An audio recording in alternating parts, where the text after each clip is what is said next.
আসসালামু আলাইকুম ওয়া রাহমাতুল্লাহি ওয়া বারাকাতু। কেমন আছেন আমার আদরের কলিজার টুকরা আপুরা? সবাই ভালো থাকুন ও আল্লাহ সবাইকে সুস্থ রাখার তৌফিক দান করুন। সব সময় এই দোয়া করছি এবং আপনাদের দোয়া আশীর্বাদে আমিও ভালো আছি। আলহামদুলিল্লাহ, আল্লাহর কাছে শুকরিয়া জানাচ্ছি। আপুরা, আজকে আমি আপনাদের সামনে হাজির হয়েছি। এখানে আমি হাঁসের ডিম নিয়েছি, ছিলে নিয়েছি, আমি সিদ্ধ করেও নিয়েছি এবং এখানে আমি একটু লম্বায় আমি কেটে কেটে ফাঁচি দিয়ে নিয়েছি। তো আমি আজকে হাঁসের ডিম রান্না করব। টমেটো, আলু, টমেটো আমি কেটে রেখেছি, আর এখানে আলু আমি এইভাবে সাইজ করে কেটে নিয়েছি, আর এখানে আমি ধনিয়া পাতা কুচি করে কেটে নিয়েছি, আর এখানে কাঁচামরিচ ও পেঁয়াজ কেটে নিয়েছি। তো আপুরা, চলুন হাঁসের ডিম এবং আলু টমেটো দিয়ে রান্না করানো যাক। কিন্তু আমি আজকে হাঁসের ডিমগুলো তেলে ভেজে নিব না, এইভাবেই আমি রান্না করব। চলুন রান্না করানো যাক। আপুরা, আমি এখানে কড়াই চুলাতে বসিয়ে দিলাম। এখন আমি পেঁয়াজ ও কাঁচামরিচ দিয়ে দিব। বিসমিল্লাহির রহমানির রহিম।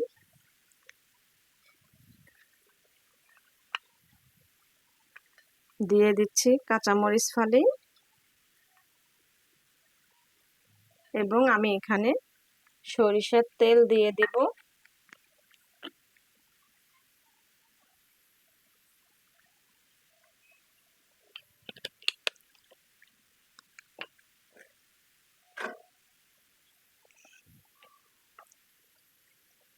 পেঁয়াজ ও কাঁচামরিচ একটু লাল লাল করে নিব হালকা করে।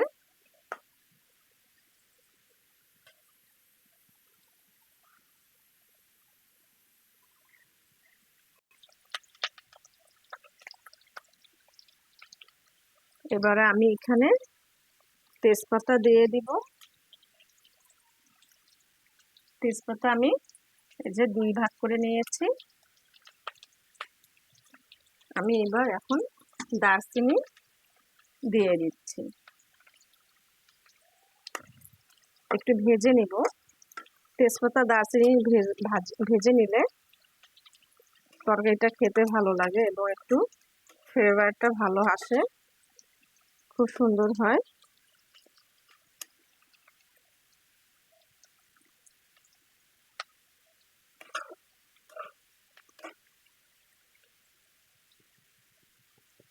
দিয়ে দিব গুঁড়ো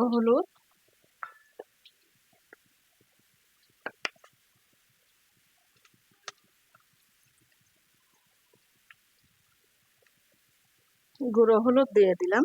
এবারে আমি একটু দিব শুকনো মরিচ গুঁড়ো।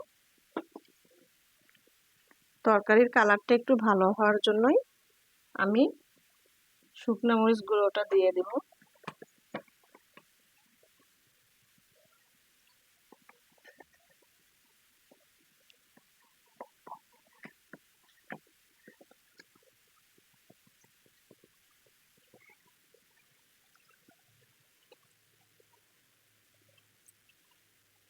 দিয়ে দিচ্ছি শুকনো মরিচ গুঁড়ো একটু।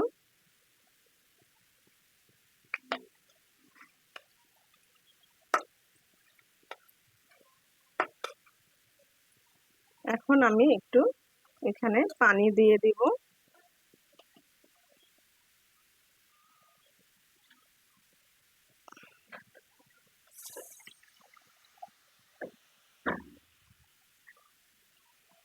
দিয়ে দিব একটু জিরা গুঁড়ো,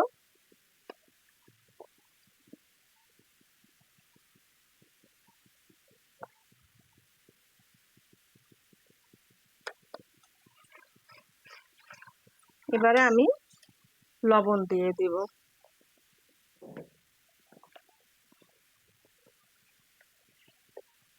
পরিমাণ মতো লবণ দিয়ে দিচ্ছি।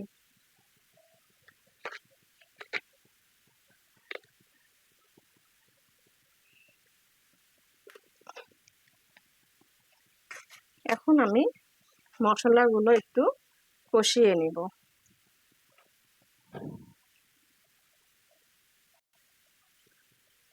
তো মশলা কষানো হয়ে গেছে। এখন আমি এখানে আলু দিয়ে দিব।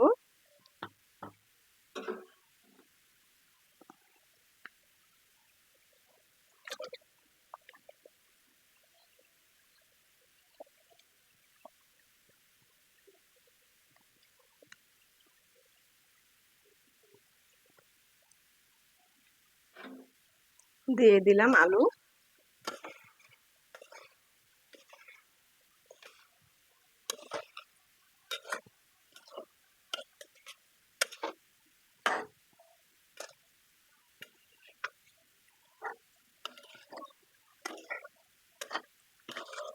এবারে আমি আলুগুলো একটু ঢেকে একটু কষিয়ে নিব।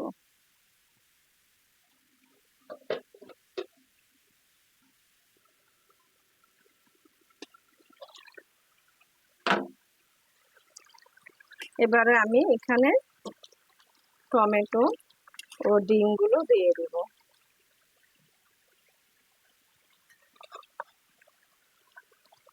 ডিম দিয়ে দিলাম। এখন দিয়ে দেব টমেটো।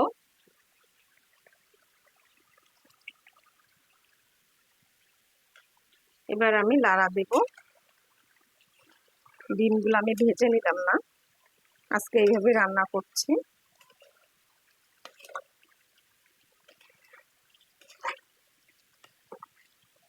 এখন আমি একটু ঢেকে দেব।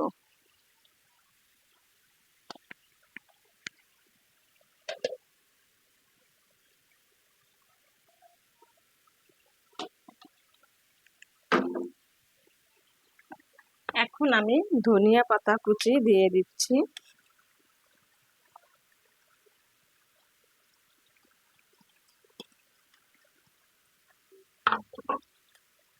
দিয়ে দিলাম ধনিয়া পাতা কুচি।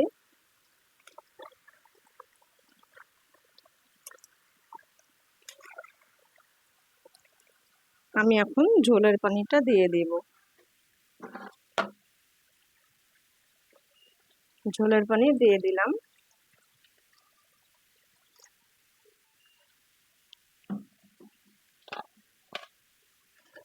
আপুরা, কেমন হলো ডিম দিয়ে টমেটো আলু দিয়ে রান্নাটা? হাঁসের ডিম অবশ্যই কমেন্ট করে জানাবেন। বেশি বেশি করে শেয়ার করুন, লাইক দিন ও সাবস্ক্রাইব করতে একদমই ভুলবেন না। যারা নতুন দেখছেন তারা পাশে বেল বাটনটি ক্লিক করে আমার ভিডিওর পাশেই থাকুন। তো আমি এখন ঢেকে দিব।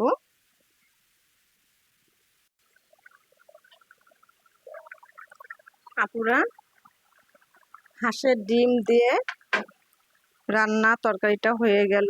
আমি এখন নামিয়ে নিব। নামিয়ে নিয়ে আসলাম হাঁসের ডিম টমেটো আলু দিয়ে রান্না। তো আপুরা, আপনারাও এইভাবে খেয়ে দেখুন। ডিম তেলে ভাজবেন না, এইভাবে রান্না করে খেয়ে দেখেন। একদিন হলো খেয়ে দেখুন। আশা করছি পরিবারে আপনাদের সবাই পছন্দ করবে খাবারটি এবং অনেক মজা হয়েছে। এটা না রান্না করে খেয়ে না দেখলে বুঝবেন না।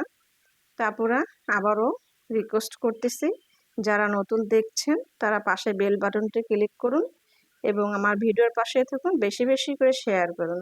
তো সবাই ভালো থাকুন ও সবাই সুস্থ থাকুন, এই দোয়া কামনা করে রেখে দিচ্ছি। আসসালামু আলাইকুম ওয়া রাহমাতুল্লাহি ওয়া বারাকাতুহু।